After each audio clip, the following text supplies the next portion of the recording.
Welcome to the Becoming Superhuman Podcast. I'm your host, Trevor Schmidt. I was trained in Western medicine as a physician assistant, where I was exposed to the dark side of medicine. Through self-education and biohacking, I figured out ways to hack my system, becoming a better version of myself. We'll explore the wisdom and insight of my findings with each episode of the Becoming Superhuman Podcast. Welcome to the Becoming Superhuman Podcast. We have Cosmic Shaman Sky here to join us today. Thank you for having me, Trevor. It's exciting to be here. Thank you for joining us. So, interesting person. I'd like to know, I always start these podcasts, first of all, why is it that you do what you do? What's your why? That's pretty easy for me, honestly. I am very much attuned to spirit, and spirit guides me. So what I'm doing now is really just following my heart.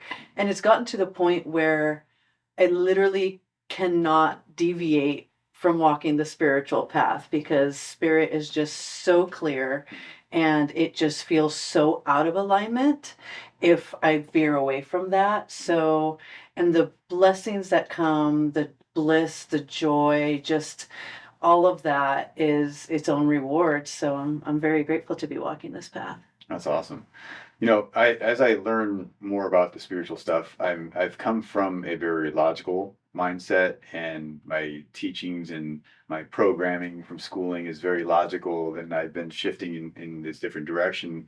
But what I've felt like for me personally, what I've been able to do is I've been working as a translator and translating from the Western medicine or Western belief structure and the Eastern philosophies and more spiritual structures. And so what I hear from you is that you have, you have become more in tune with your own intuition or your own feelings within your body. And now you've decided to follow those feelings and what, Western people call have faith. Right. And believe that all things were meant to happen for a purpose. I would say that's part of it. I'm at the point where I understand that there's a difference between my intuition, my connection to spirit, and also my heart's wisdom. So the deeper you get into these realms and the more you learn to attune and listen and get really still, you start to understand that there's various elements, like the, in religion, I guess they would call it the Spirit, Holy Ghost, it's this triad, right? It's kind of the same within, we have our own wisdom, our higher self, and then we have that is outside of that, which I would say is more spirit. And then, one of my most recent really attunements is the wisdom of my heart with cacao. So understanding that each of these things, and then we have the body wisdom, the body wisdom that also really illuminates how to live a healthy life, how to have a healthy lifestyle. I don't believe in Western medicine. I definitely go to it if I have a broken bone or something like that, in emergency situations, but I keep myself healthy by, diet and other things. And, that's my body wisdom coming through and tuning in, like you said, tuning into that wisdom. I had this analogy that came to me that, our bodies are like antennas, and, it's the reality is there's frequencies, and like, for example, there's TV movies going by us right now. There's music all around us at all times. And the only reason we don't hear it or see it is because we're not tuned into it. But yet we pick up our, special little computer in our hand, our cell phone, and all of a sudden we're able to tune into these things and become aware that they've always been around us right the whole time. So, what that's led me to believe is, they say everything is energy and we're all working on different frequencies. So when you utilize the word attunement, it has allowed me to connect the reality that when you say attunement, it's it's tuning into the frequencies just like we tune into the TV channel or tune into the radio station. Exactly. And, it begins by tuning into yourself. And, I'll give an example. I mean, we know that we're electromagnetic beings, right? And the electro part is us receiving. It's like the antenna aspect that you talked about. Um, and I'll give you a personal example of this. I was working in Northern California on acreage, and there was literally nobody on the land. And it was wonderful because I could meditate, I could do my pranayama, and there was this deep stillness and silence that was just this reverence. It was such a beautiful experience. And then other people started to come on the property, and I started to notice my thoughts had changed, and the thoughts that I was having were not what I had started to recognize as me. Mm-hmm. And I started to really wonder about that, and I started to really kind of ponder, am I picking up other people's thoughts? Mm-hmm. And so it really kind of became clear that I was, because at that point, like they say, know thyself. Mm-hmm. I knew myself. And so I actually started going on hikes, like 2-mile hikes or something like that, so I could get back to that stillness and not receive their thoughts. Right. And, this is part of the empath lifestyle, right? Is that we tune into other people's emotions, thoughts, and the more still we can become, the more we get to know ourselves, the more we start to understand what isn't us. Mm-hmm. And so, like, some people have wondered if I was a mind reader. And it's not necessarily that I'm a mind reader, it's just that I'm that attuned, right? Mm-hmm. That I can literally understand that when somebody comes into my energy field, I can literally just pick up their thoughts, like you said, like an antenna. Mm-hmm. But the other aspect of that, right, is the magnetism.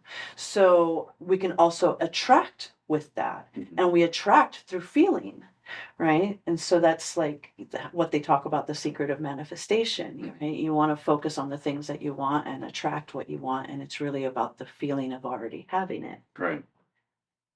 So when you say you tune into the thoughts, what does that mean exactly? I mean, do you hear voices, or do you just sense like and is it truly, like, for example, I know that when you read personalities and when you read someone's posture, the slight, like you can read their face, Right. do you feel like you're tuning into that, or is there, like, literally, like, there's imaginary thoughts, and you're grabbing onto them? It's more along those lines, because the thoughts that I was having, picking up on, they weren't even in the room with me. They weren't even in the same space. Mhm. Like I said, I would have to hike a couple miles away before I would stop picking up their thoughts. I couldn't see them at all, but I could still pick up that frequency. Now, of course, this was at a time when I was deep in my practice and Mhm. consistent practice, and it wasn't just like one little thing that I was doing. I was Right. doing a lot of things. So, like a lot of people, and I understand this, a lot of people say that they can't meditate, they can't get really still, they have all these thoughts in their minds. And I still have thoughts in my mind. But for me to reach stillness is actually pretty easy at this point. Mhm. There's lots of times where I can just kind of relax, let go, surrender, and I'm in that stillness. And once I'm in that stillness, it's blissful, it's peaceful, Mhm. and it's hard to get out of it. Right. Well, they teach in meditation that when you want to find this, like, that small separation, and so where you can see what's not real and what's real, or what's part of you and not part of you, or you know what I mean, like that. I think that many of us believe that we're the body Mm, and we're the mind, and all those crazy ass thoughts that are going around in our head are us, and many people identify with those things, that which takes them down these different pathways. And so in meditation is when you get this, as you say, stillness, you can separate and see that those thoughts are happening outside of who you are. You're observing the thoughts. Right. We're the witness. Right. And so, the ability to have that separation, it for me has had this, this awakening that I'm not those crazy ass thoughts. I'm not those things. So as you're saying, you know who you are, and then what comes into your field, what's not you, Right. and you can see that. Is that Right. kind of how that works? Yeah, very much so. And really what it comes down to is the element of what we are, right? Is this awareness, this witness, this consciousness. Mhm. And then it's so complex, right? Like the world, the universe is such a huge chaos, beautiful experience, beautiful experiment. But really, we are consciousness, like we are God consciousness, we are divinity. And also, we're a drop of that within this individualized form, right? So, to be able to identify with that higher aspect, I just recently had a son, and there was this moment where he looked at me and I knew he was seeing my soul and not just me. And I instantly came up with a song, my body is my temple, my soul is who I am. And I swear to you, that came from him. And that's exactly it. Our soul is who we are in this individualized form, and yet the soul itself is still just a fragment of God, of divinity, and that's who we are. So it's these continual fragments that bring us into this body. We're just a tiny little piece. That's why they say, like, that divine spark within you. That's literally all we have, is that divine spark. But when we tune in and go into that divine spark, we become the all that is. Right. Yeah, I've heard lots of different analogies to help me understand this concept, and one of which that made sense to me was that like the salt water in the ocean. Yeah. If you take it out in a cup, it's still the ocean. Right. But we would visually see it as separate. So like having a bottle, and then the analogy of the bottle within a bottle within a bottle, the three bodies. Right. But that keeps us under this illusion that we're separate from the ocean and of spirit, basically.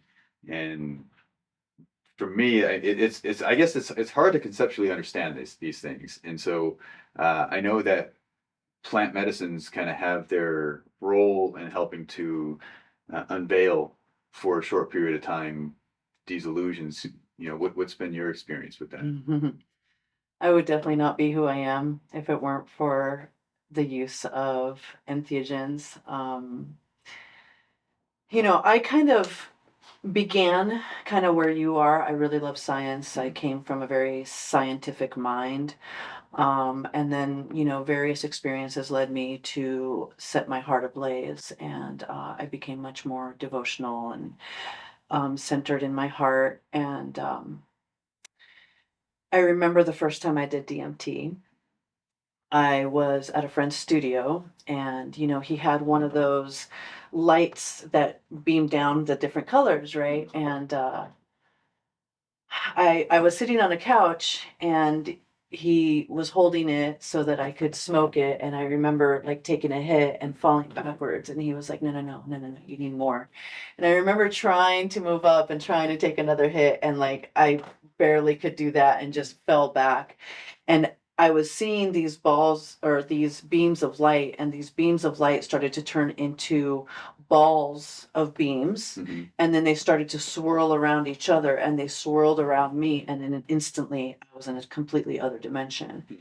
In this point of my life, I was really studying quantum physics and, the theories of the universe, if it's open or closed, or, those various elements. And I remember shooting really, really far out. I mean, it felt like I had gone so far out, and I felt like I was looking at the entire universe, right? And I was watching kind of galaxies swirl, and I could feel my mind. And this is the thing, right? Like, I could feel my mind having thoughts, but yet me, myself, my conscious being was still that observing, right? And so it was these thoughts wondering about the universe, like, oh, maybe I can answer some questions about the universe, and trying to see if I could figure out if it was open or closed, and Right. just having all these thoughts. And then all of a sudden this wave just comes over me, and it's like this wave of emotion coupled with, I don't want to say a voice, but a thought or something, Mm-hmm. definitely a message. And it was like, no, no, no, no. You're not here for this. You're here for this. And then another wave. And this wave was just love. Mm-hmm. So much love that I'd never felt before. It was like experiencing love from God. And then once I was really overwhelmed with that love, I then got, now look at your life, right? And then I was shown various elements of my life and lessons that were ready for me to learn. Mm-hmm.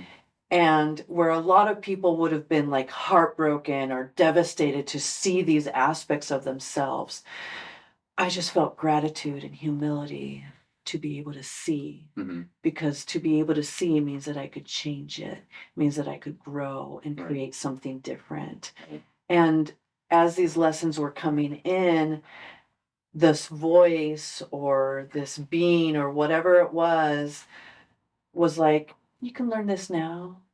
You can learn this later. You can learn this in the next life. Mm-hmm. It doesn't really matter. Time doesn't matter. Mm-hmm. You're going to learn it when you're ready. So just remember, this is all that is. And then another wave of love. Right. And so that experience really shifted me, and really, first of all, it took away the sense of any fear of death, Mm-hmm. and really feeling that this human body is the challenge, is the struggle, what we experience here in this 3D realm. Mm-hmm. And everything else is just such beauty and love. And not that it created this like desire to die and like get there, because I'm still here and I'm enjoying this life. Right. But it did give me the tools to be able to understand and take everything with grace, not take everything so seriously. Understand that I have all the time in the world. I have as many lifetimes as is needed. Mm-hmm. Also knowing that I want to learn and grow as much as I can in this lifetime. Mm-hmm. And I feel like this is also conveyed with a lot of people that I work with and interact with. A lot of people tell me that they feel, non-judgment, just pure acceptance. And that's it, because understanding that we're all going through this exact same experience. Right. Our stories differ, but our souls are the same. Our lessons are the same. Mm-hmm. How we get to those lessons differ again, Right. but it's all the same. Yeah. Yeah, no, so just so people who are watching that don't know what DMT is, I forgot what it stands for, but DMT is actually dimethyltryptophan. yeah, that is what I'm saying, dimethyltryptophan. And so the DMT is the chemical that our pineal gland releases and is believed to create the mystical experiences, and so It gets released at birth and death, so it is what like kind of releases our soul from our body or brings it back in. right. So when you smoke it, you go to different dimensions and all kinds of mystical experiences that can happen quickly to anybody. And it's not, so that like I think traditionally we had thought that these type of mystical experiences were for like yogis or someone else, and now DMT is kind of opening it up to anyone who chooses. Right. And I really consider all of this is just a shortcut. I mean, the yogis are right. All of this is accessible to us on a regular basis, but all these psychedelics are really just shortcuts to show us what's available to us at any time. I really like how one meditation teacher mentioned, she's like, you won't always get a window seat, but they do come. And it doesn't really mean anything different than just the meditation alone. Right. Like don't get caught up on the visual aspect. Really, it's all about the wisdom that you're gleaning from that, the awareness and the deeper consciousness. Yeah. And the reality is it's like a flash, like a moment in time. Is like they pulled the veil over for a second and comes back on, and you go back into this not really sure. You can't, experiment with those different dimensions in the same way, and those lessons are kind of there, but now you have it as memory and a reference point. And have you been able to figure out ways to get back there through meditation and Well, it's interesting that you say that because, the last few times that I have done psychedelics, the message that keeps coming back to me is you don't need to be here anymore. It's time for you to integrate it. And so I have been integrating it.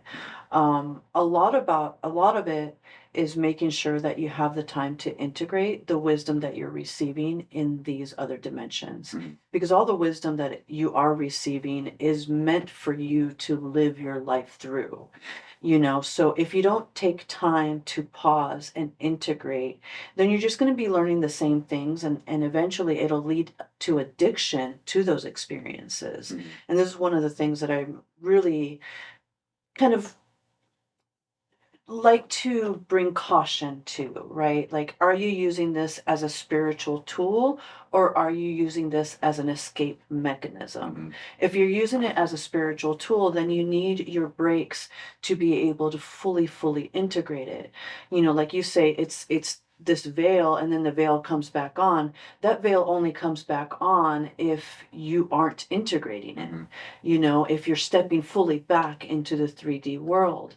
That's why I say I can access all these various elements within myself and outside of myself Mhm. on a regular basis because I am doing that work. I am making sure and clearing and doing the consistent work to maintain and nurture all those wisdoms and connections. Right. Yeah. Yeah, so DMT, I've had plenty of experiences myself with DMT, and it's phenomenal. I mean, I like that it's just a quick burst. The businessman's trip. You get like, yeah, you get like 10 minutes and there's like no residue, no hangover, no feeling bad. It's just you like you tap into these different dimensions, which I'd like to kind of explain my understanding of different dimensions. I've read some books recently on the fifth dimension, as they Right. believe we're going into the fifth dimension now. But my understanding of these dimensions is that they're all layered on top of each other and they're separated by frequencies. Mm. And so we tune into that dimension. And so, the fifth dimension or the higher dimensions are more in tune with the heart, which is why we're seeing people come, have more compassion and the heart openings, which is allowing more individuals to resonate at that, fifth dimension. Right. That resonates for me. One thing I want to say is, when I first started doing DMT, this was decades ago. Mhm. And like I said, it felt like I was going really, really far out. The last time I did DMT, it was like you just said, I feel like the veil was just lifted. It Mhm. wasn't shooting out anywhere. It's like it's here Mhm. now. Um, but the other thing about the dimensions, it definitely it all exists like in the same space, Mhm. right? And it is a vibrational thing. And it's really interesting to me. Like I'm not someone that has ever really followed deities much. Mhm. But there was a period in my life where I was really, really challenged. And part of it was because I was picking up other people's thoughts and energies, and I was, locked in this space with them. And it was just so uncomfortable Mhm. because, let's just say they weren't vibing from love. Mhm. And and I remember doing some mantras and just really getting into this place and really just surrendering to the vibration of the mantra and Sanskrit mantra specifically.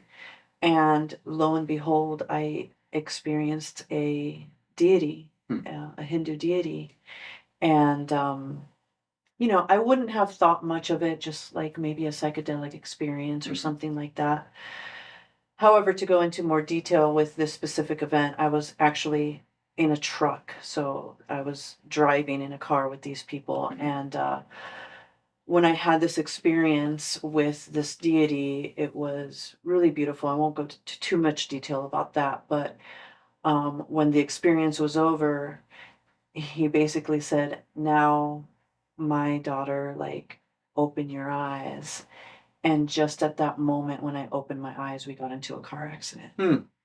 And for anybody that has ever been in deep meditation, like even just opening your eyes can be painful. So Mhm. imagine being in deep meditation and getting into a car accident. Mhm. Like it would be very, very jarring. And so the timing and everything, to me, that was confirmation that that wasn't just imagination Mhm. or a meditative vision or whatever. Mhm. And I've often thought about that and just thought maybe these deities really are vibrating in a different dimension and Mhm. they're right here with us Mhm. at all times. It's just us that needs to, match our vibration to them, Right. So Yeah, I mean, it's wild when you think about this stuff and you start to learn more about it. And, they say the spirit world, and we believe like the spirit world is something like heaven, like outer space or something like that. right, But the reality is like what they're saying is that they're literally right here and, they're communicating with us. We're just either you're paying attention or you're not paying attention. And exactly. some people, I think they get the sensations and maybe it's a gut feeling, it's a tingling sensation or whatever it is. And if you're paying attention, and you know what that means. There's signals, right? And so you have Right. to know within you what that means. And I think at a younger age, many of us know there's something there, but we don't know what it is or why it's there or what it means. And I guess that as you venture down this path, it's learning more about yourself, the self-realization. Yeah, exactly. I like to say soul realization, Yeah. right? And I think a key to it is curiosity. Mhm. Because, like you say, you feel it in your gut, you feel it, everybody feels these things in different ways. Mhm. But a lot of people will just dismiss it or just, try to understand it and give it meaning. Um, but I think if you come from a place of curiosity, right, like the skeptics will just like automatically kind of shut it down and try to explain it in all these other ways, Mhm. right? There's not curiosity there. If you come from an open state of curiosity and like, huh, where does this go? Mhm. Where is it leading me? What happens if I tune in? Mhm. I think that that is one of the main keys to allow yourself to go deeper, Mhm. and to be able to connect on these other levels that seem so ambiguous or um, hard to reach. Right. Yeah. Yeah. So, I mean, let's if these other deities or spirits they're in the same they're in a different dimension, but if all the dimensions are occurring right here, then tapping into that that heart, right, and tuning in would allow you to then have access to the same wisdom and knowledge that they have, which is I've heard it described as like the Akashic records, Mm. whereas everything is all kept there and we were able to tap we all have access to this, Yeah. right? And so we can tap into that all knowing, all everything, and utilize that and take it back to this three-dimensional world and use it. Yeah. So I do Akashic record reading, Mhm. and I do believe that it's different. The Akashic records is like going to a library, and Mhm. you have to be very specific about what it is that you're asking and what you're looking for. Mhm. And you have guides there too that assist you in that as well. Whereas spirit guides, spirit guides are kind of neat because they're kind of like us in the fact that we kind of niche to specific things. So you'll have spirit guides that come in for specific things as well. Mhm. And so they'll give you a particular kind of wisdom. It was really interesting. Yesterday, I did a private cacao ceremony, and I always invite our ancestors and spirit guides in the ceremony. And yesterday it was literally just three of us. But once I invited the ancestors and spirit guides, I felt like the room got so full, like it was standing room only. I'm like, I feel kind of crowded in here, you know. Um, so yeah, all these elements are still so very individualized as well. It's just kind of like we are in the human form. The spirit guides, the angels, all these various other beings are also in their individualized form, Mhm. and I don't really like using the term hierarchy, but I haven't found a better term for it yet. But ultimately, it's the hierarchies going and leading up to cosmic consciousness, God, Mhm. the all that is. Mhm. So And yeah, I do believe that we have access to the Akashic records and cosmic consciousness. I do believe it's two different things, Hmm. you know. So yeah. So, are you familiar with the term imprint? Sure. What's your experience with that? Can you be a little bit So, more specific? imprint. My understanding. So, I was in studying Dolores Cannon. Uh-huh. Familiar with her? Hmm. So she does the hypnosis and past life regressions, and she kind of describes in one of her books about how we. I don't know if it was like we can choose to be imprinted, but so like for example, like a character like Jesus Christ, we can be imprinted by his life, and and the reason why she got some of this is some individuals would be in the past life regressions and then have this experience that they were Jesus Christ or they were whatever some character in time that's very popular, and then she's like, well, how can this person also say believe that they were at this person at one point? And so she came across this idea that it was imprinted on them, and then the life lessons of that individual like Jesus were imprinted on them so that you can have this this second coming of Jesus, so to speak, where you can live the way that Jesus would have lived, or any of these other imprinted souls. I actually haven't heard of that term specifically. I also work with past lives, and I've never had any of my clients say that they were, you know, famous figures in history. Mm. I would be, again, curious to know a bit about those methods. Mm. The method that I use for past life healing is different from hypnosis, and you got to be really careful with working with the unconscious or subconscious mind. Mm.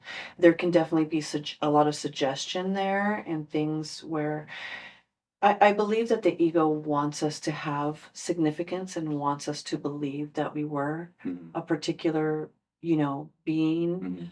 Mm. Um, so I don't know about that specifically. I haven't run into it, um, which makes me really wonder because I have had a lot of experience with past lives and never come across that. So I have read other books that gives complete confirmation to everything that I've gone through in my past life Mm. work.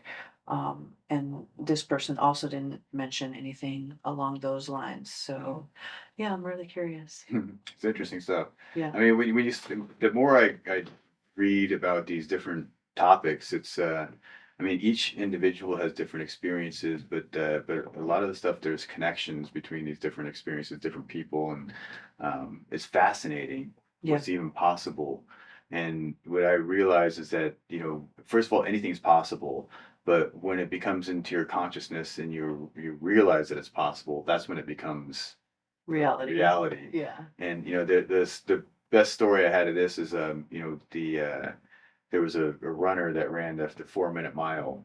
I forgot what his name was, but the guy back in the '60s, no one had ever run a 4 minute mile before, and then this guy he realized that he could do it by breaking it up into four A quarter mile. the quarter mile. So he would say, I need to run a quarter mile in this amount of time, and then he would string four of those together, which made the mile. So, anyways, he was able to do it first time ever, and everybody thought it was impossible. And then once he proved that it was possible, within the next year, there was 60 to 100 people that were able to do it worldwide, Right. which just makes just made me realize that that's it's just a matter of understanding that it is possible. And once you understand that it's possible and you believe that it's possible, then it becomes possible. Right. And it made me question, what else is there that I believed wasn't possible that actually is?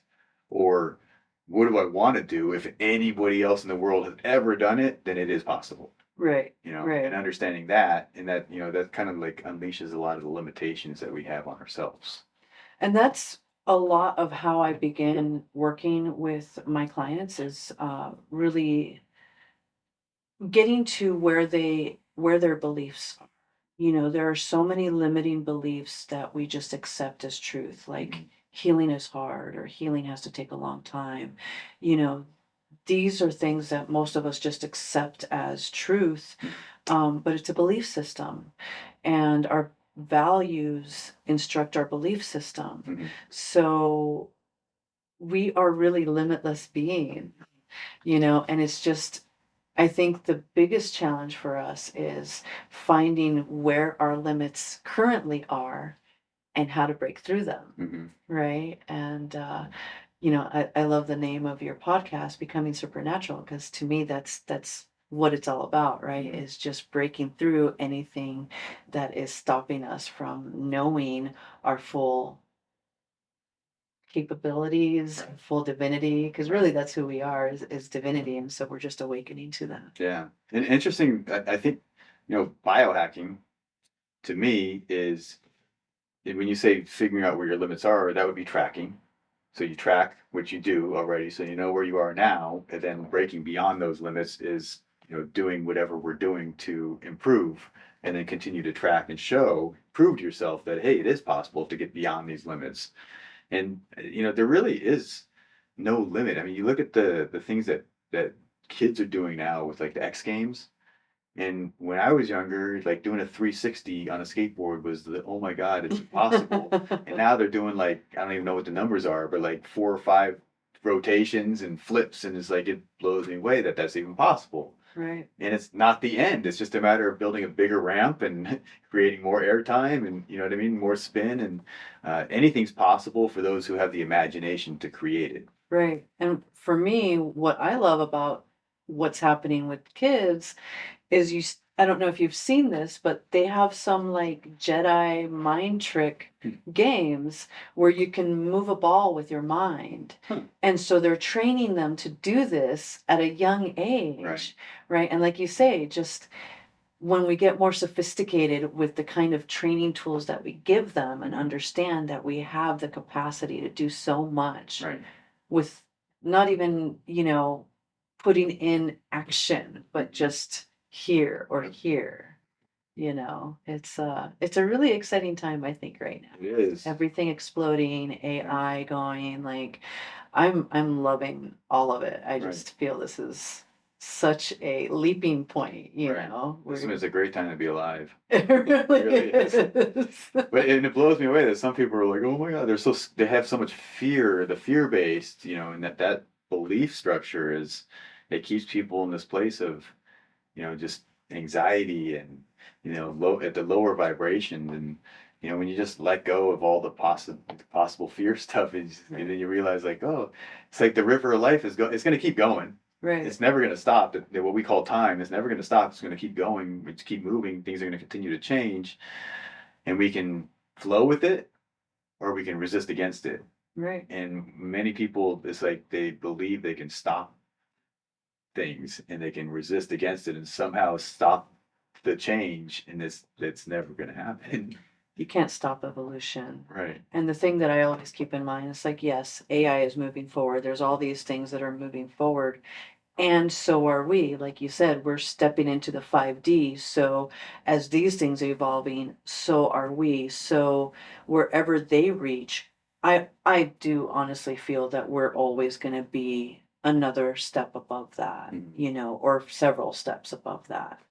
Um, of course, you could call me naive or crazy. I'll Right. take it.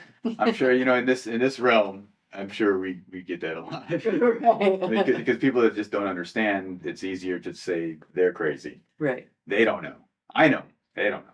And honestly, that was a part for me too. Like I think there comes a point in spirituality where you question your sanity, Mhm. you know, and there came a point when I was doing that and I was like, "Ah, I'm insane and I'm okay with that. I'm going to Right. embrace it, you know, Right. because ultimately it's leading me to live a blissful life. So I don't want to be sane if it means that I disconnect from spirituality, from Right. my heart's wisdom, from knowing that I create the reality that I choose."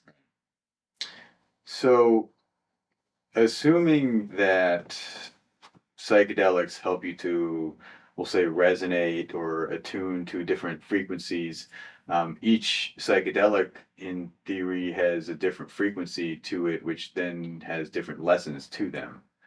So I know that you have experience with the cacao. Do you have any other experiences with other psychedelics or I have experience with just about every psychedelic. I pretty much consider myself a psychonaut. Okay. And I'm comfortable in just about any realm and dimension. Um, I do feel that there are different voices. I'm really a proponent to listening to the psychedelic voice. A lot of people will approach me asking, telling me that they've been thinking about it and everything, and I just tell them, tune in. The psychedelic voice will let you know if that's the entheogen for you. give a calling, right? Right, right. Like, I always got a message from peyote to not partake of that, and I always honored it, and then come to find out, my dad actually did it and never came back the same. Hmm. And I always trust spirit. I always listen. I really revere it. Hmm. And it'll be sometimes years later before I get confirmation, just like this. I didn't know that my dad, never came back the same after that until many years later. There was many opportunities that I had to do peyote. And then I actually had an experience, an opportunity to do peyote. I actually didn't know that I was going to a peyote ceremony. They called it a teepee ceremony. Okay. I just figured it was like a sweat lodge or something, and everybody's talking about the medicine, and I was like, so what's this medicine everybody's talking about? And everybody was hustling about and doing stuff, and I swear to you, it was like somebody had like scratched a record, and everything stopped, right? And somebody came by to me. They're like, okay, who invited you? And then they told me it was peyote, and this moment that she said that, I tuned in, and I got the go ahead, and I was like, yeah, I'm honored, thank you. And it was one of the most beautiful and magical experiences of my life, and also so different being in that teepee ceremony. Like, being in that ceremony just felt so solemn and so, ceremonial, like just present, singing the songs, doing the work, spending the whole night there just doing the thing. And I remember having to go potty, and there's a particular way that you get let out of the teepee, and they let me out, they open the flap for me to go out, and I'm like walking like normal, and then I go to step out of the teepee and I literally like tumble out. I couldn't figure out which way was up. I'm like, how am I supposed to go potty? I have no idea how long it took me to go potty. Right. Eventually, kind of came back to the teepee, crawled my way back, and they opened the flap, and just as soon as I stepped back in, it was like, boom, sober again. It was amazing, amazing. And that's the power of ritual, power of ceremony, and knowing how to utilize these plant allies is so important, so yeah, I've done just about everyone. I wouldn't say every single one. There's like maybe There's a two that I lot. haven't tried. There's a lot. Yeah, yeah. And, I have shaman experience in Peru, and they, when I did ayahuasca, the shaman told me, like, now this is just your opening, and now you have to go consume other, sacred plants. Had you not before? I had not. That was the first time. Oh wow, you started with Aya. Wow. So that, after that, I was like, okay, Google, right? And I had, visions and stuff from the experience, and then at the time, I had been reading like tons of books, like self-help books. I had all this knowledge, we'll say, but it was like I didn't really know anything. I had all this knowledge from the books that I had, but then with the ayahuasca, I had visions of like almost like the nerves in my brain were all like lightning strikes, and all of a sudden they were starting to connect with each other. And then after I somehow had this vocabulary, and I was able to describe everything in a way that I didn't feel I had to grasp of things before, and knowledge and information that was esoteric to me before all of a sudden became Makes I know sense. it. I Yeah. know it, Yeah. and I was able to explain it to people in a way that they could understand. And I don't know exactly how that stuff works, but I do know that, I was told that, ayahuasca had the connection with this, with the spirit or the being was they called it Pachamama, which is, Mother Earth. They call her grandmother. And I know, the different plant medicines have different spirits that are attached to them, which kind of they have different lessons that realize or experience through the taking of these plant or the rituals. Yeah. I hadn't really looked at it that way, but when I look back, um, I can see, various elements. So like for mushrooms, I definitely felt like it's a lot of like nature Yeah. and like grounding and body knowledge and things of that element. Whereas acid, I felt like it's more about your divine spark. I really love acid because I feel like it just awakens everything all at once. For some people, that's a little too intense. For me, it was just like, yeah, this is, Right. my full element, and I thrive on that. And then DMT, like I said, is really about just launching out and really that like love and heart center and almost like the acceptance of death and the understanding that it's all eternal, Right. really. And then Aya, Aya for me, by the time that I got to do Aya, so Aya was one of the last ones that I tried. And I'd already done DMT countless times by Right. that point. And by the time I came to Aya, she was just like, "What are you doing here? You know this. Yeah, I have nothing to teach you. Right. Go integrate." Um, that was the first time I did Aya, and then the second time I did Aya, she was like, "You again?" And she actually shut off. Like the first time I did Aya, I still had the full experience, and I got to play with her, and it was this very fun, joyous thing. But the second time she was more serious, like, you're not meant to be here anymore. And she literally shut off. And like, I like to describe Aya or DMT as like a kaleidoscope, this like, psychedelic, just, and very colorful, very fractalicious. And she gave me that message like, nope, this isn't for you anymore. And all that psychedelia went black and white, and then it just shut off. And I was just in this black void, and it was just me, stillness, and just that's it, And it was really interesting because one of the people in the ceremony that I was at, and he came up to me afterwards. He's like, one of the things that I really love to do in Aya is to connect to everybody there.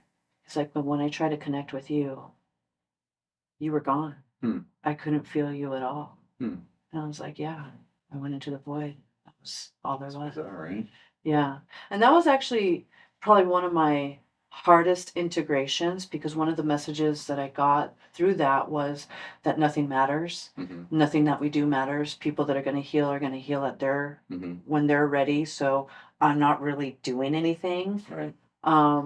So that was it was really intense. I basically became a hermit for several months, and then finally came to the realization, if nothing matters, then I'm going to enjoy the nothingness and just do what I love. Right. And so, I love facilitating and helping people and guiding them to their soul and knowing that what I'm doing is nothing at all. So it really helped with the humility aspect as well. So Well, everything springs from the void, the nothingness, the imagination, right? The blank slate where you can create. All creation starts from a simple idea. Right. It's interesting you say that because I had done DMT quite a few times, and it got to the point where it was all really colorful for a long time, and then all of a sudden it was all black and white, and I was like, I don't like this. Did you do a different? Mm-mm. No, it's just your experience. Yeah, Interesting. it was the same stuff, same place, everything was the same, and all of a sudden it was black and white, and it just the experiences changed, and I was like, I don't like this, and then it just led me to not do it anymore. Interesting.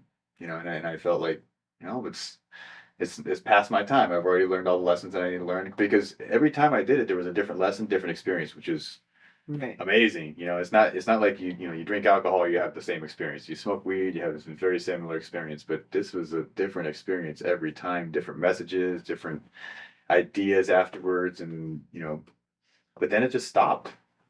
And I was like, I was kind of disappointed and let down. Like, I want more, and it just stopped. But then I was able to integrate back into real life and connect with people instead of the this weird dimensions and alien stuff. Right. So, And maybe that was its way of keeping you from that addiction. right. Remember how I said, like, it really can get to that point that we enjoy that realm more than we enjoy this realm. Mhm. And that is a danger. It really is, at least in my view, it really is meant to just be a tool, and then bring that world into our everyday. Yeah. Do you have experience with Bufo? That's one of the ones I don't. Actually, yeah, that's the one that burns, right? No, that's Or the one that snuff? combo. So this the sniff. I forgot the one that they sniff. So it's Rape. yeah, rape. That's right. And then combo is the dots The on the dot. shoulder. So Bufo and combo I have not done. So Bufo is from the toad. So it's DMT, isn't it? It is. It is a It different has form. It has an additional particle. They call it God's particle. It's a longer acting DMT, so it's a different experience. It's DMT, yes, but it has additional particle that causes something different. So the experience is totally different, and it lasts substantially longer, about an hour versus the 10 minutes of DMT. And for me, it's probably my favorite, because when I first did it, I used so you smoke it, and then you're just out, like you're in a different world like that. And it how they say, we are all one and everything is all connected. And like, that's great on a philosophical level, right? But and when you try to explain it to people, you can't understand it until you know. And DMT allowed for the sensations of, like, the boundaries between my body and this, what we call the space around us, that just dissolved and disappeared. And all of a sudden I just became everything. And it was the sensations, and all this is like the big warm hug, this love, just like I felt like God was with me. And it would allow me to know, and not just philosophically or psychologically believe. Right. So it changed from a belief to a knowing, which then integrated into my life and allowed me to just live a different way, and off of different ideas and concepts, and basically like a different framework of how to live my life. Wow. That's beautiful. And it's one of my favorites for sure. And the fact that it lasts longer allows you to kind of stay in that place for extended periods of time of, like, nothingness, and it gives you that space to create and to think and to have these realizations. And I think that we all have these beliefs about our lives, and you may you know think that you want to do things a certain way, but then when with the bufo, like, you step back and you see, it's like everything that's happening to you, you're able to step back and be that observer from like 1,000 miles away. You're looking down, like, this is insignificant, this is important, you know what I mean? And so it allowed you to get more perspective in your life. I love it. And so that's fun stuff. I'm gonna have to give it a shot. Yeah, it's definitely cool. But for me, with mushrooms, the mushrooms were the lesson that I got was, like, life is way better than you think it is. It's like, with mushrooms, they get you get the visuals, and it's like almost like going to Disneyland, and everything is cartoonish and cool and colorful. Like, your senses are enhanced. And so you see things differently, things kind of twist and turn, and you're like, this is so freaking cool. Life is way better. Then it goes away, and you're like, oh, we're back to this again. It is kind of like being in an amusement park. Yeah. With DMT, I feel like you're in the madhouse where there's like clowns bouncing around and like these just ridiculous smiles, and I just always feel like cackling, like it's just so intense in that way. I feel like for me, there's a lot of overlap, especially, I've probably done a lot of different things kind of all in the same time. Um, so it's harder for me to distinguish like which lessons came from what. Um, but I know that with mushrooms, because it is a plant, right? And I guess all these things that I'm talking about, really, they do come from plants. Even acid comes from a plant. Um, but with mushrooms, I feel so different. I feel like they are an entity that really can almost take us over, you know? And so I'm really cautious with those. Um, I do feel like it's part of the reason consciousness evolved on this planet and we are who we are. Um, but all these I are heard some interesting stories. You want to hear? sure.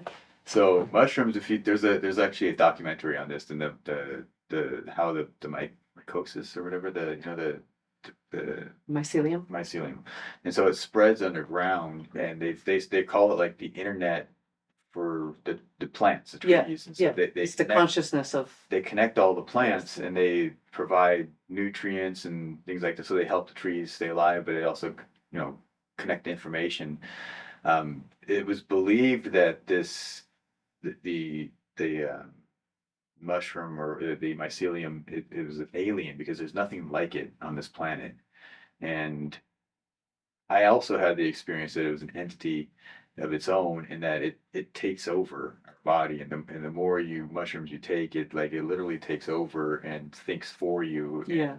And so I believe that it was brought here somehow, whether it's an asteroid or something that is implanted here, but then it grew.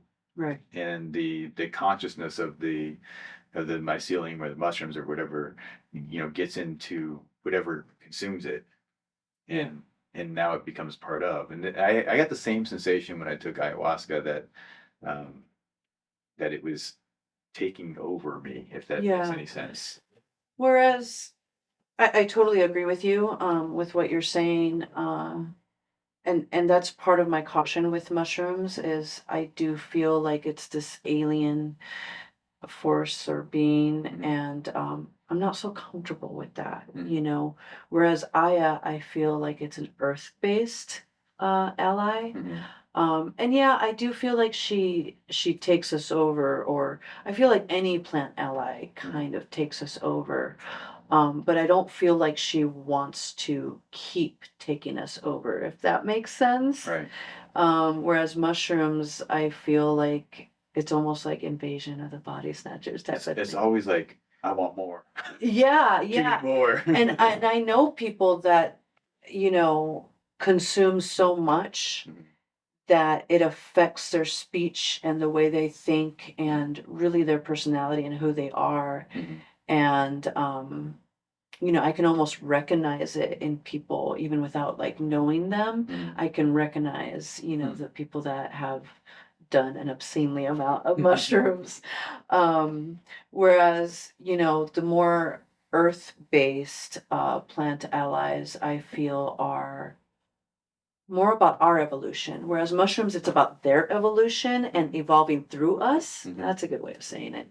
I feel like the earth-based ones are for us. They're assisting us. Like we're all this collaborative, entity, all based on Mother Gaia. So I definitely feel very, very different, Right. About these The interesting thing, if you go along with the belief that we're all one, then there is no alien. Right. There is nothing outside. Right. So the reality is like wherever it's from is all part of us anyways. Yeah. So, I mean, that's when you think about it from that perspective, it's like then that throws off this whole alien concept or idea. I do believe that we're all one. However, I do also believe that we are individualized in where we are on our path to higher dimensions, higher experiences of love and divinity. Um, you know, the further I go out, the more I do feel that there are malevolent beings out there. And I also do feel that there are malevolent beings that pretend to be divine source. Um, so this is something I don't often talk about because I know this is part of the aspects that make me crazy, right? Um, but I really do believe that there are two energies out there. And the malevolent energy is the one that will tell you, that will feed your ego, right? So, like when we're in these altered states, a lot of times there'll be like kind of this push of like, oh, you got to do this, you got to lead the way, you know, people need you, you're important to the plan. To me, all that is coming from the malevolent being. Even though they'll say it's coming from love and you'll feel that love, true divinity has no pressure. It leads, it attracts, right? No, it just is. It is. It just is. There's no push, there's no leading, there's no anything. It's just is constantly radiating love. It's like that DMT experience where I said, it doesn't matter when you learn it, it doesn't matter what you do, eventually you're going to come to it. Right. So it doesn't matter. Right. And same thing with like Aya saying, it doesn't matter what you do, everybody's going to get there when they're ready. Versus the other being, you know, there were definitely a lot of times when I felt like what I chose to do in life was pivotal to the evolution of humanity, you know? And I really sat with that for years until I realized that that was a different entity, you know? And now I can almost feel it. It was really interesting when we, the eclipse that happened, you know, like I said, I like science. I didn't really think it was any special eclipse. You know, I've been to eclipses before. I was like, it's going to be a cool astronomical event. It wasn't for me. It was so much deeper than that.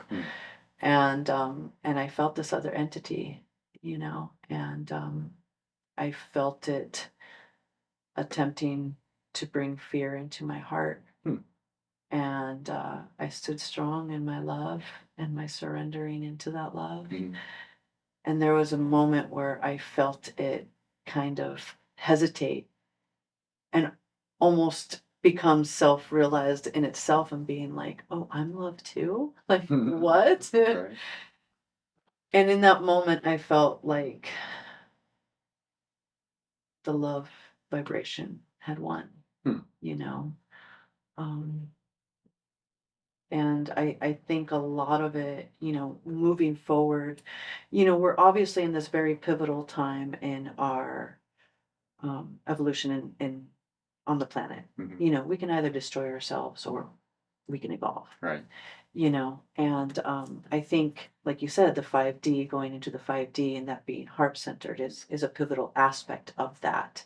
You know, and so choosing that love, holding strong in that love while others are choosing fear, even those that we love around us are choosing fear and questioning us, and still loving them and accepting them for where they're at, is the key to which way we're going to go. Right. You know.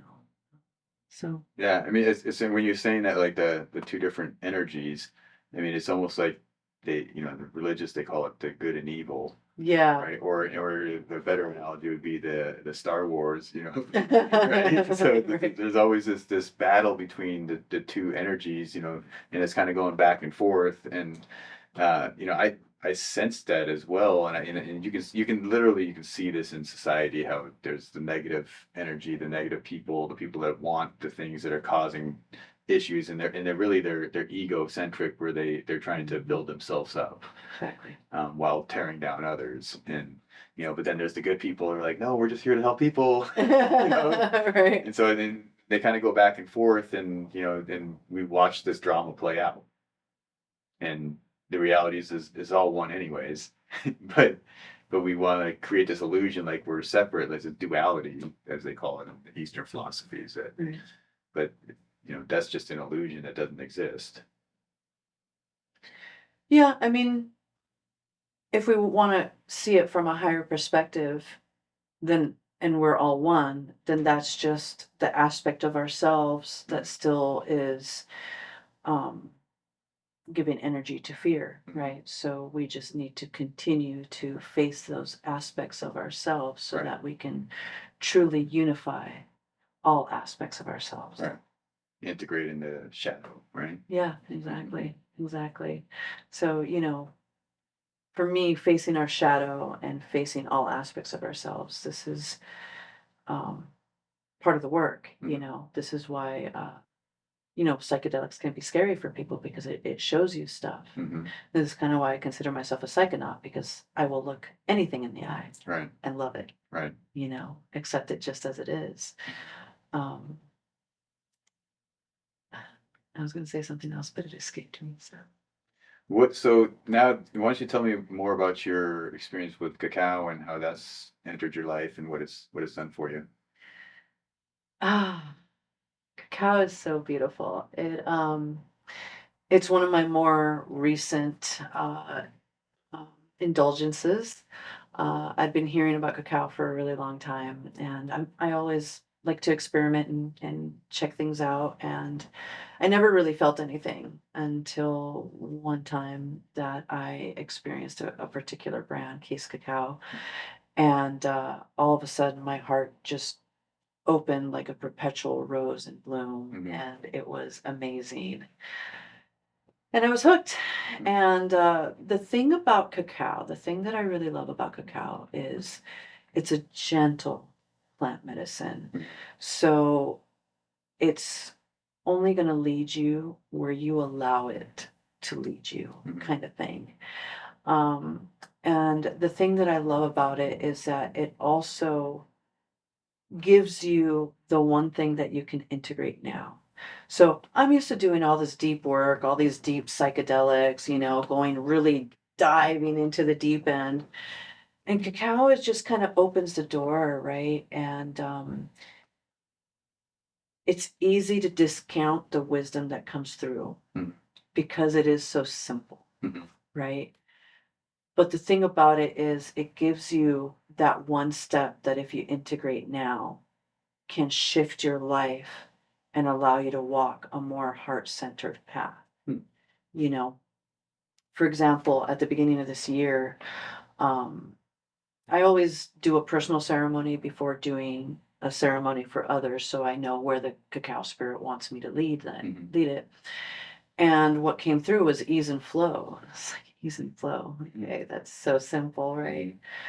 But then, it started to work on my unconscious, and I started realizing that I was living my life from this place of hustle, right? Like Western world, we're always so busy going to and from, and we're eating in the car and just jam packing Right. our lives. And I started really looking at what I was doing and realizing that yes, my life was full with things that were fulfilling, but it was so full that I wasn't really enjoying all of it, Mm-hmm. And so I started to really assess what I was doing, and even taking off things that I enjoyed, and just leaving a couple morsels. I like to describe it like when you go to a buffet and you fill your plate with all this junk food, you might feel full, but you're not nutritioned, Mm-hmm. So I started to really just pick out the things that were nutritious for my soul. Mm-hmm. And all of a sudden, I had all this time and all this ease. And my nervous system, like 2 weeks later, my nervous system relaxed. Right. And it allowed me to be so much more present. Mm-hmm. And I think that's a huge aspect of living a spiritual life and like meditation, right? It's all about teaching us how to be present. Mm-hmm. And so now, coming from this place of being able to be present, now I notice when I don't know if you've ever noticed this, but when you're like going, it's almost like your soul or your spirit is like projected forward. It's like, I'm ready to go, right? Whereas now I can relax back. And so I can feel that in my body when I start to rush. And it gives me pause, like, why am I rushing? Right. Do I really need to rush? Right. And so I've allowed myself to promise myself that I'm not going to get into this state. And so, what that has allowed me to do is tune into the present moment and respond to the present moment. And the magic that has unfolded from being fully present is really surreal. And even sometimes vital. I actually had an experience recently where my son had a seizure, and it all unfolded in a way that I wouldn't have normally been there. I would have gone to yoga, but I would have had to rush to go to yoga. And I was like, no, I'm not going to rush to go to yoga. And then I was able to be present for my son, and I got to see the seizure when it started to happen. So I really, give credit to that, to the spirit of cacao, and so I really, really love it as a personal, almost daily tool. It really helps me to connect, like I say, like to a different wisdom. The wisdom that comes from the heart is different than what I would think. It's different than what spirit would give me. I almost feel like spirit gives me stuff that's almost more like almost neutral. I mean, there is love and acceptance there, right? But it gives me almost, I almost want to say like in a scientific way, it's just factual, right? Whereas the heart, it's oozing with this like devotional aspect of like self-love, self-devotion. Like that was another lesson. It's like, quit putting deities on your altar, put yourself on the altar, pour that devotion into yourself. It's those kinds of things that really shift and allow us, or allow me, to walk a much deeper heart loving, gentle path.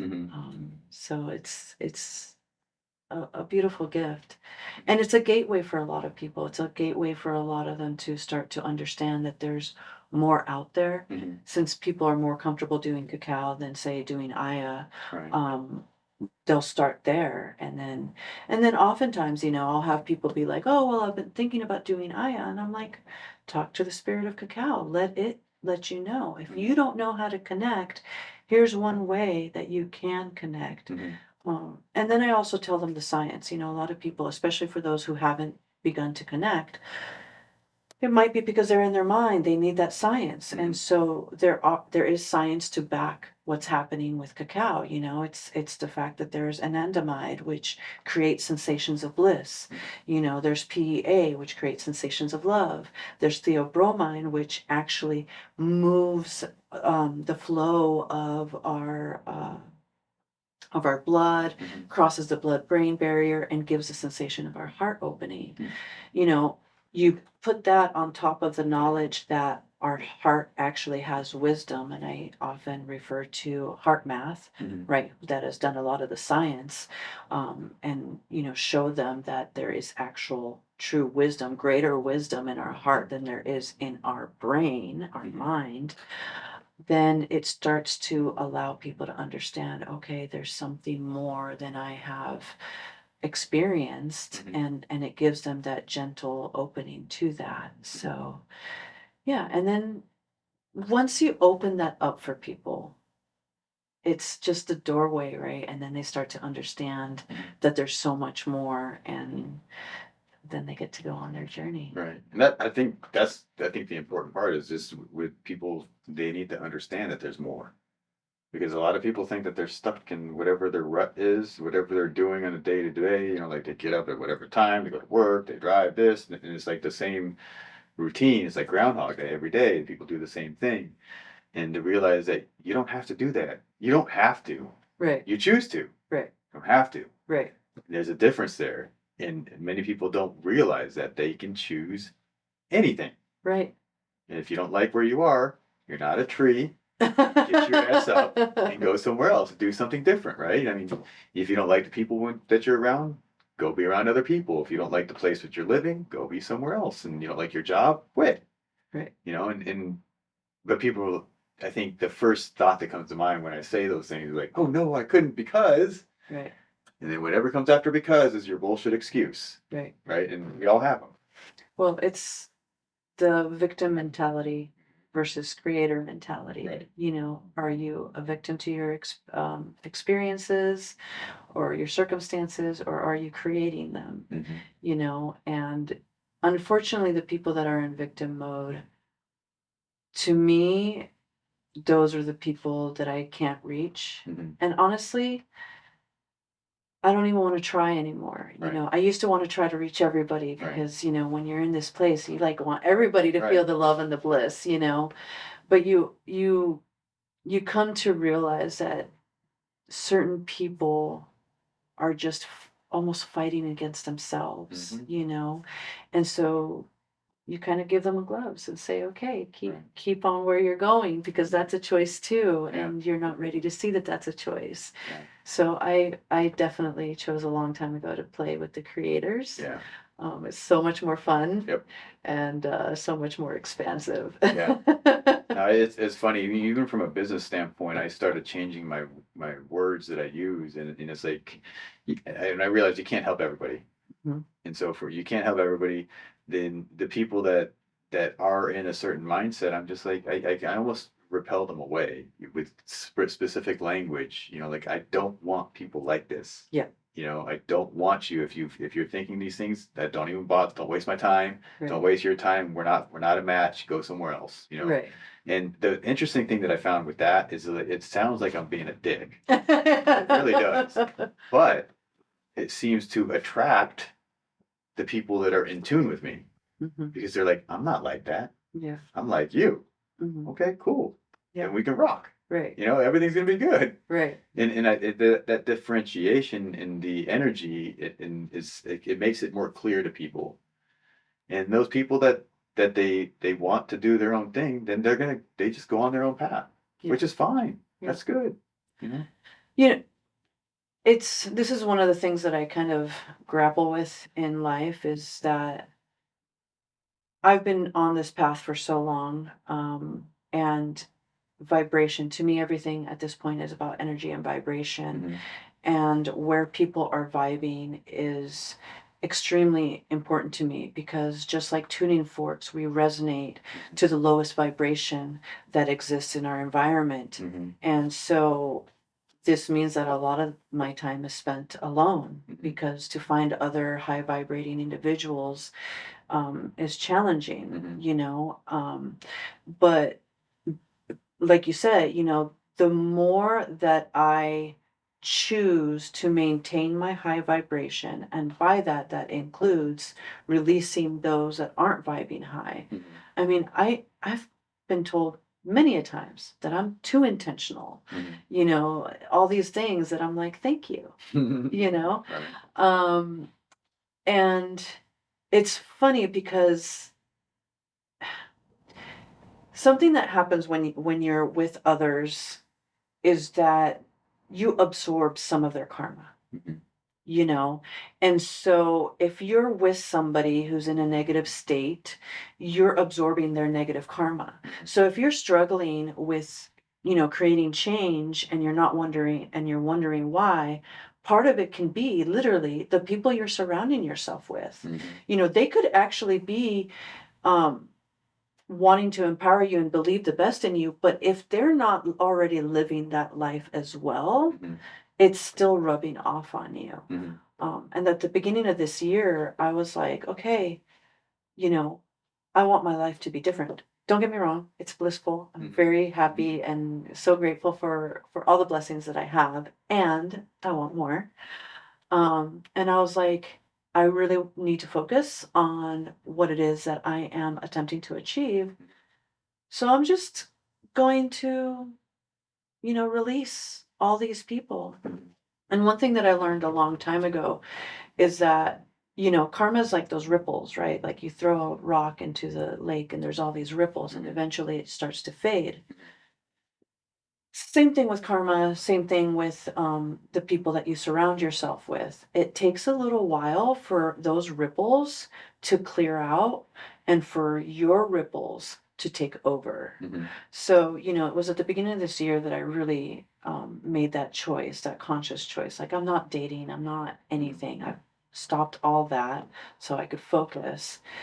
And what I've noticed, and maybe this is different for other people, but what I've noticed is that it takes about 6 months for the changes that you make in your 3D world to start affecting your world in the 3D. So it's been about 6 months now, and now I'm starting to attract all these higher level beings, um, inspiration. All these things are starting to come in, whereas before I was like having a little bit of a harder time really staying attuned to those things. So I'm really excited for the next 6 months. Yeah, that's awesome. In business, one of the business lessons is they say you are the sum of the five closest people you spend time with, whether it's financially, mentally, whatever the case. And then you translate that to the energetic explanation is what you're saying is like the people that have a different energy, you absorb that energy. And so when you have people that are in lower frequencies, you're absorbing the lower frequency of that which lowers yours. So, the belief is get around higher frequency people, wealthier people, whatever it is that your goal is, right? You get around people that you want to be like, and then they'll naturally lift you up. And then, from the energy standpoint, they're raising your vibrations. Right. And if you don't have those people, be alone. Right. And the other interesting thing is like they don't have to be real people. They can be books. You can read books, right? So like if you like a certain author, you just spend more time with that author, and you're with them. And their energy is right, transmitting, rubbing off on you. Yeah. I love that you said that. When I was in high school, like I feel like I partly came into this world partly awake. I've had a lot of past lives, and I'm sure that what I'm coming in with is part of the work that I've done in past lives. So when I was in high school, there's that saying when the student is ready, the teacher will come. And I remember in high school being like, I'm ready. Where are you?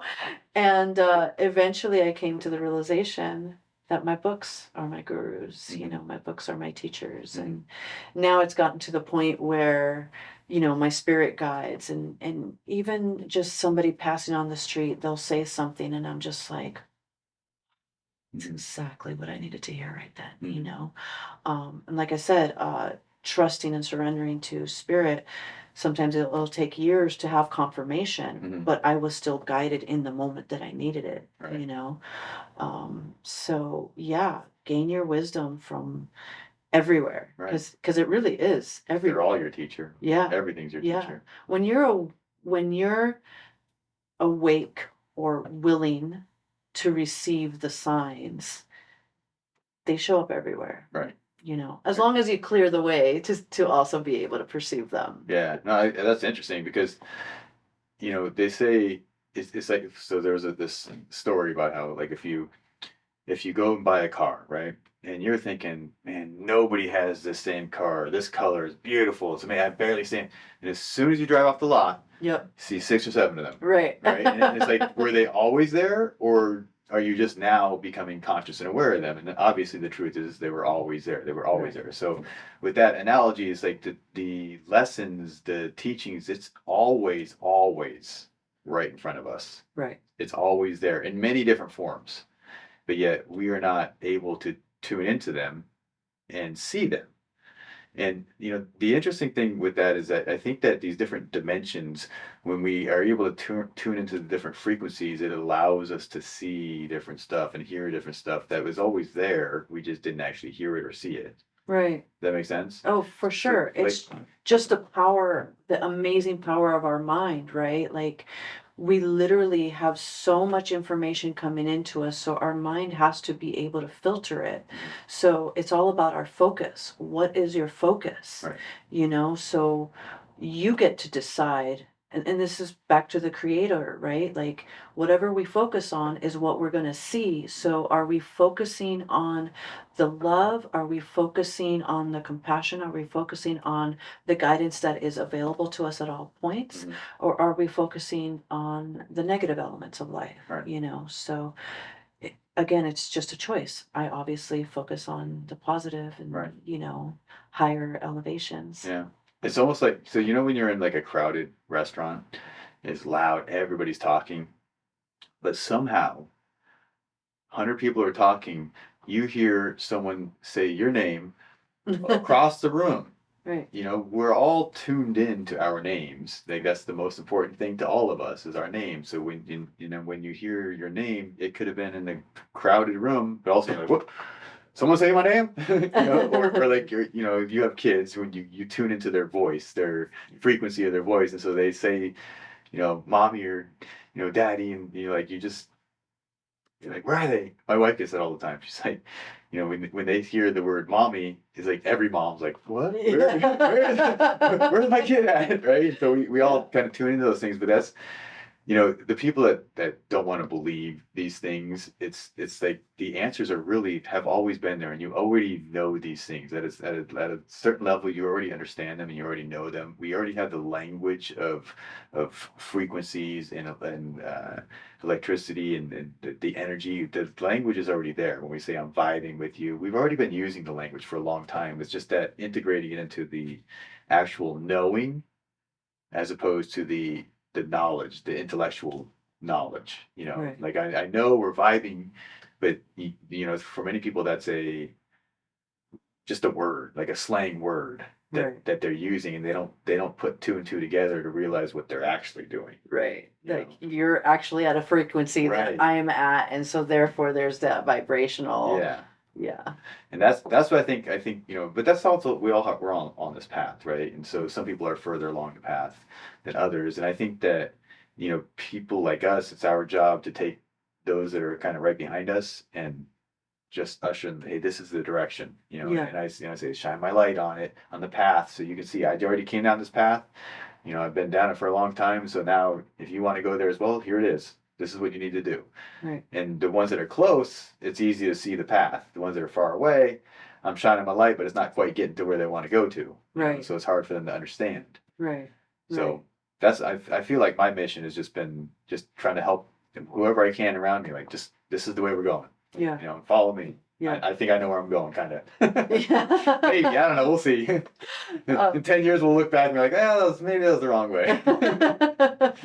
Well, it's our path though, right? So it's right for us. Right. And I honestly believe that whoever gets attracted to our light, we are leading them to somewhere on their path too, right? That's why I don't really believe in competition, right? So it's all collaboration. People are going to be attracted to me for what I have to say because it's going to take them the next step on their path. You'll be saying something different that's for other people to hear. Right. You know what I mean? So even if your path is incorrect, there was a lesson in that incorrect path. Right. Right. So ultimately, it's all still like all paths lead to the one. Right. So and that's also like the releasing judgment and allowing grace and such. For me, again, during the eclipse, one of the messages that came through was my job now has kind of shifted to assist those who are ready for awakening. I forget exactly who said, I am only great because I've stood on the shoulders of giants. I feel like I've done so many trainings. I have been on this path for so long, and I live it so thoroughly. And like I can help those that have been doing the work and just need a little bit more, So I'm just really excited for what's to come. Really wanna I'm in the process of developing like awakening programs and things of that nature. Mhm. So I definitely see 5D like here and being Right. ushered in, and Yeah. it's just when I started or when I came into this world so long ago, I felt so alone. And I've been talking with a couple other people that felt this way, where they felt like they came in partly awakened. And, you know, we all felt so alone because there was nobody else really like us. Mhm. And then through time, people have been waking up and waking up, and suddenly we have people that we can Yeah, we have have these friends. conversations Right. with. And now all of a sudden, like it's like an exponential growth now. Like I Mhm. can have these conversations with just about anybody at this point. And I Right. mean, I'm sure part of it too is the realms that I walk in, right? The Mhm. circles that I walk in. But it's really great. And there's joy in connecting with spirit, but there's also joy in watching others ignite Mhm. that spark and Mhm. begin that connection. Like Yeah. it's a beautiful blessing. I read once that Paramahansa Yogananda, he talks about how, if we were going to take this path up to this top of this mountain, there's only one path to get up there.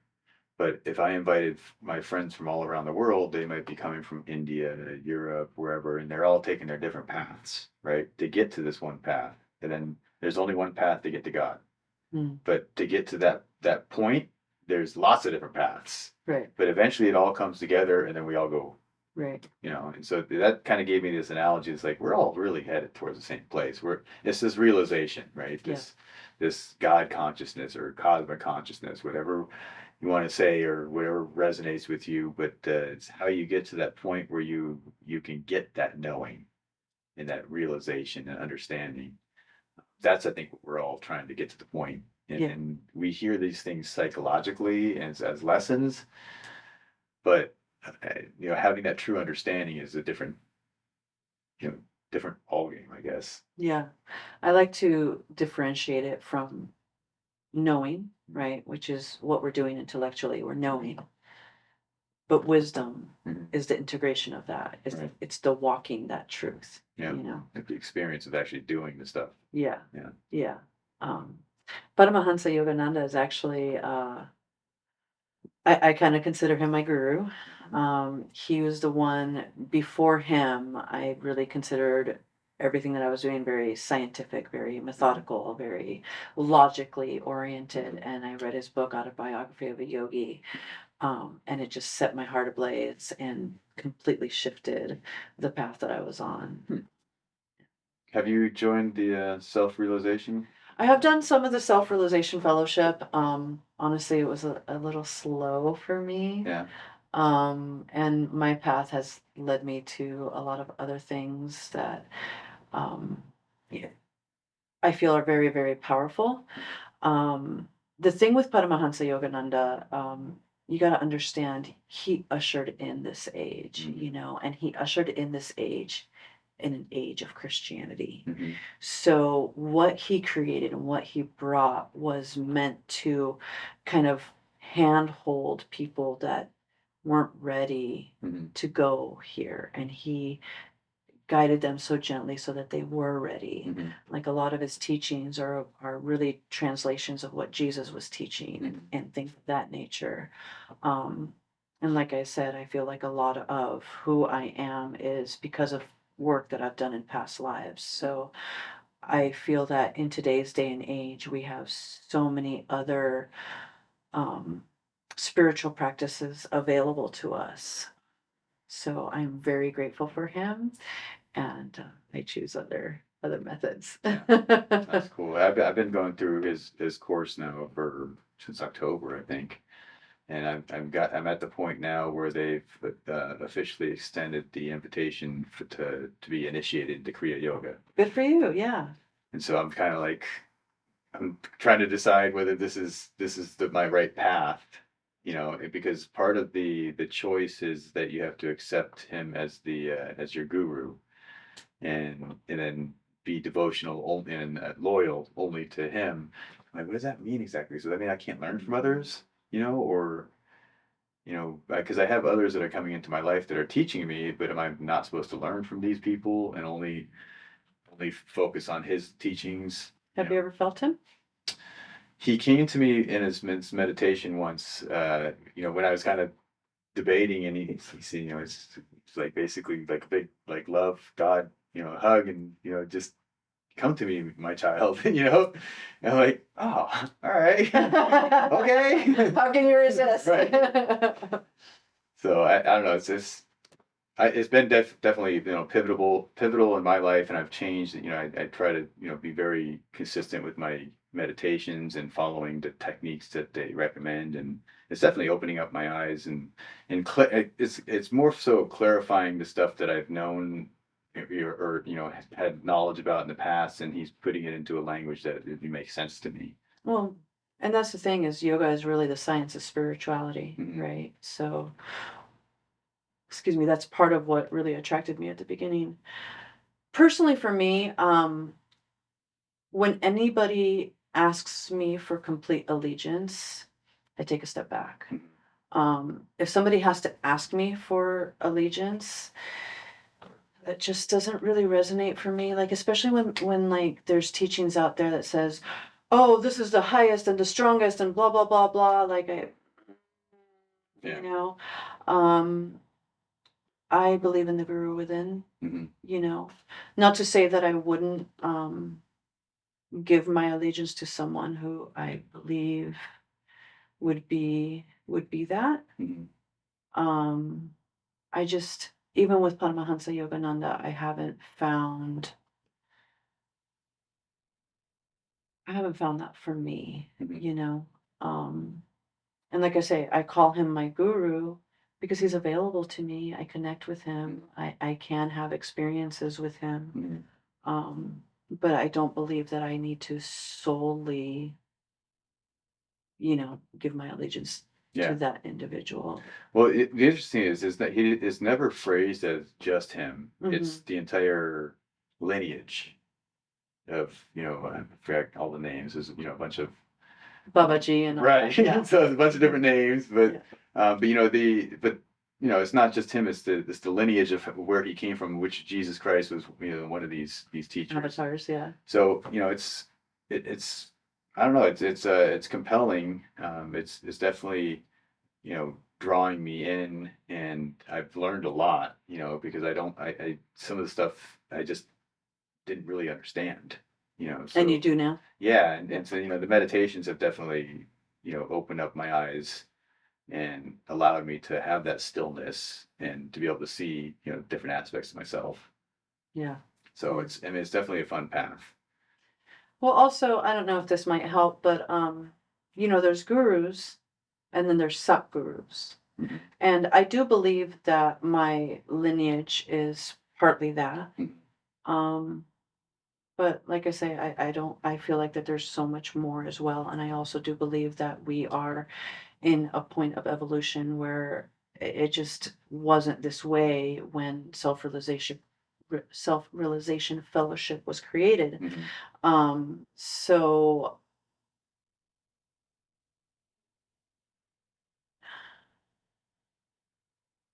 like I consider myself a Shivite. And that lineage, I believe, would basically say it's a lineage of Shiva, Mhm. with Babaji and all Mhm. that. Um, mm, yeah. Do you know the difference between a guru and a Satguru? No. So a guru would be like somebody in this life who, is your teacher, who Mhm. you kind of give allegiance to. But your Satguru is like your big teacher, your big guru that Mhm. may not even be in this plane, kind of like Yogananda. Right. You know, um, a Satguru will be with you throughout lifetimes and Mhm. guiding you throughout, and so it's a different thing. So I don't know. I'd look at the wording, but anything that limits me from learning any other things, Mhm. I personally just don't do. Yeah. You know. The interesting thing, the definition I said, a guru, was the word actually is dispeller of light. Right. And so it's like, shining your light on dispelling darkness, Right. or I'm sorry, dispeller of darkness. So, shining your light so people can see. But then he said the ascended masters were the ones that were no longer alive. And those were the lineage. And obviously, Yogananda is now on the next path. But are you familiar with Sadhguru? Yeah. So what's your feeling on him? It's probably tainted because he's said some limiting, or I guess that's the best way to say it. He's said some limiting things about energy healing, and I'm an energy healer of various different paths. Mhm. And so I know that what he has said isn't accurate or true. And him making such a strong stance on something that I have such a personal experience with Mhm. really just kind of um, brings him down a level for me. Not to say that he doesn't have tons of other wisdom. There's so much other stuff that I feel like he speaks a lot of wisdom and a lot of really valuable uh, shares that he gives to people. But personally, like I I cannot respect him as much as probably as he deserves. Yeah. In all honesty. Yeah. I mean, I know, it seems to me that he uses language that it's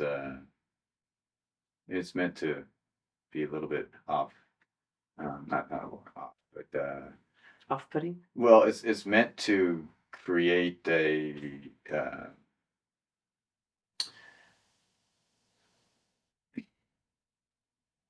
like people want to look at a train crash or a car crash, right? Because it's like, oh my gosh. Right. And so he uses language that's like, oh my gosh, like what is this guy saying? It's creates that friction, so maybe people pay more attention to it. And maybe it's for social media or for whatever, and trying to grab more attention. Um, but he would. So I liked him, and I followed him for a while, and he was my first introduction to the Kriya Yoga techniques, and that's kind of what drew me in. And then I found Paramahansa Yogananda, and he had this course, and I was like, all right, let's try the course out. And now I'm going through the course, and I'm kind of like, I just jump in. I jump in head first, don't even really think about a lot of these things. And I just feel it, and I'm like, okay, let's do it. And we're there, and I'm like, okay, now I'm here. Now what? Now what am I supposed to do next? Right. So. Um, so I've been blessed to experience several gurus, and I really respond to how I feel in their presence. And it may be a limiting way of experiencing it, because a lot of it is going to be about where I'm vibing at that moment, if I'm able to tune into their higher vibration. But there was one guru who really he blew my mind. And the way that everything unfolded, it was really funny, because like I was just traveling through LA, happened to stop by a friend's house. There was somebody at my friend's house who was like, rushedly trying to get to a yoga center because of this guru that was there. Um, and she talked about it, and I was like, okay, well, I have some time to spare. Like, I'll go check it out. And then I go, and she never actually even showed up. So she ended up just being a messenger. But I go, and I guess I kind of thought it was going to be a yoga class, and it wasn't at all. It was just him speaking, and he was like, hey, look, we don't really have much time to be talking to you and all this stuff. He's like, so I'm just going to have you experience things. And this was at a point in my life where I was deep in my practice. So, I knew what I could do in meditation. I knew, like I said, know thyself. I was at that point where I knew what I could do with pranayama, my breath, all this stuff, right? And so he said, I'm going to show you that we are oneness by sharing the thing that we all share, breath. So he had us do some practices so that we knew what our capacity was. And then he said, okay, now I'm going to breathe for you. And he breathed. And all of a sudden, when you're in meditation or whatever, and you've got all these like little sensations all over your body, you have this little thing hurts and that thing, whatever, like not pure alignment here.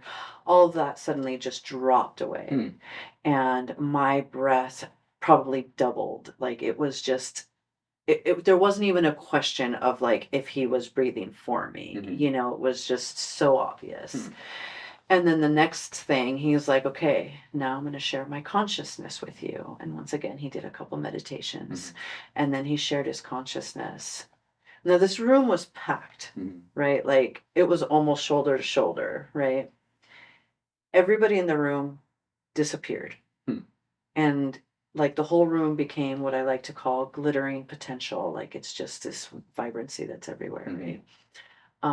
And all the people, they were still there, but they had turned into orbs, right? So like where their heads were just these floating orbs everywhere, except for the master himself. He was still in full form. And I saw a cobra come out of his third eye, wrap around his head, and come up. And I was just blown away, you know. And so I got an initiation of Kriya Yoga through him. And I mean, it was just amazing. And whenever I get a chance to see him, I go for it, you know, because I definitely do believe that he is a master in this realm. That's awesome. And he's never asked for my complete allegiance, you know. So I resonate with that. That's cool. I mean, so, I mean, like, get back to this becoming superhuman, and all these things that we're talking about are just ways to, you know, I want to just clarify, like, the word superhuman is just, you know, it's just expanding beyond your perceived potentials, whatever that is, you know. And if you felt like you were down here, and if you expand a little bit, well, for you, you're becoming more super than you were before, right? So, in a lot of the stuff that we're talking about, the spiritual nature is more the perceptions and the experience of life. And I think that, you know, many people, like, they're so stuck in, or they're rooted in the three-dimensional world that they can't, it's not, to them, it's not real if it doesn't happen, if it's not tangible to touch. And so, you know, once you can get past that, you can experience, there's a whole new world out there. You know, and that's what I think that people are starting to become conscious aware of, and why they've described that they're calling it a, you know, different planet, different Earth. It is separating, and so these different dimensions, these third dimensional, which were rooted into the anger, the fear, the solidness, and then now we're getting into this more spiritual nature and way of living. You know, which is, and it's different, and people that are going to live in that realm are not going to interact with the other people. You know, and then I'm already seeing that happening. Those people are just, they're fading away from my life. And so it is happening rather rapidly. Yeah. Which in a way, it sucks, because some of those people were people that you care about. But in another way, it's like you're going towards more like-minded individuals, which allows you to feel the love. You know? Right. And those people that fade away, there's still love for them. Right. You know, maybe even more so, and compassion, because we know that they're choosing that, you know. But I feel you. It's very challenging. Like, and it's interesting when it's like I have this dynamic now, right, where I'm in a group, and some of them embrace anger, and just like, yeah, so I'm gonna focus over here. Right. You know, and I still very much love that group, and it's something that I was thinking about the other day. It's so interesting because, like, I spend so much of my time alone, um, but I feel like I can be around a lot of these people when we go to intentional events, because there's a focus, right? So they're focusing on this thing, and so you don't get that one-on-one where they can, you know, share all this negativity. So I'm noticing that happening, like, okay, well, if I miss this person, I'll just go to this high intentional thing where I can still share space with this person and maintain that high vibration. So it's interesting. But yeah, it's just also understanding that they're choosing it. So love and compassion. Yeah. But I think that it's important, and it has been for me, really, to take this wisdom and integrate it into your life, and then more importantly, you know, live as if it's real to you. And so many people, they don't understand that. They're kind of at this level where they intellectually understand things, or they think they do, but yet they don't live as if they actually believe it. Yeah. And so that kind of negates everything that they're thinking. And then they're wondering why their life isn't happening the way they want it to happen, when they're at a foundational level, they don't really believe that it's supposed to be that way. And that's, I think, that's their block, the energetic block, that they can't attract the real life that they want because they don't really believe that it's possible. Yeah. Does that make sense? Yeah, for sure. And I feel like, for those of us who have moved beyond as if and are actually just living it because it is, Right. right? Um, I don't want to say like it's our job, because we're not responsible for others. We're only responsible for our reality. Unless you're a mother, then you're responsible for the reality that you created, right? Um, but I really like to share and put myself out there as an example. And that also means being vulnerable. That also means like, hey, just because I live this life and I do embrace the bliss, it doesn't mean that it's always 100% blissful. Mhm. It just means that when stuff happens and I have a negative emotion, I go through it. I allow myself to feel it. And this is one of the things that I've been talking with people a lot is, do not hide from whatever emotion is coming up, from whatever's going on. Walking a spiritual path means seeing things as they are, accepting the truth, the reality of things, Right. and then shifting it into a better reality. And a lot of that means we have to go through all the negative emotions, but let it go through, you know. I'll give an example. I recently did some healing. I mean, there's healing is continual, right? And I've had trouble breathing for most of my life, and I was like, okay, I'm done with this. Like, it's time to heal this. And so I was doing the work and really like digging into what was going on. And I, what came through was that it was grief. And I was like, okay, I've already dealt with my grief. So what is this, And I came to the realization that it was ancestral grief. And so I was like, okay. And when we feel sadness or most of the emotions, our natural response is to avoid it. Right. And so I was really paying attention to that. And I was like, okay, I'm realizing this grief. And it was really interesting because I wasn't like feeling grief. I wasn't like, "Ah," right. But I could recognize it as grief in my body. And I could feel like when I would feel that grief, like my breathing would stop. And so I would tell myself, you're safe to feel the grief. And so as I did that, all of a sudden my breathing expanded and I was able to breathe deeper. And eventually I started to be able to breathe that depth continuously. Well, that night was Shiva Ratri, which is Shiva's devotional night. So we give a night of mantras and devotion the whole night. It was really interesting because I'm sitting there, and like I said earlier, I consider myself a Shivite, so I really am devotional to Shiva. And I had a similar feeling, like, but the opposite in the sense of feeling so much joy and bliss. And I was in a room full of people, right? And there was a part of me that just wanted to laugh maniacally, like, this is so great, right? Like I could feel like tears behind my eyes and everything. And when I was feeling that extreme joy, I felt that exact same sensation. Like part of me didn't want to look crazy.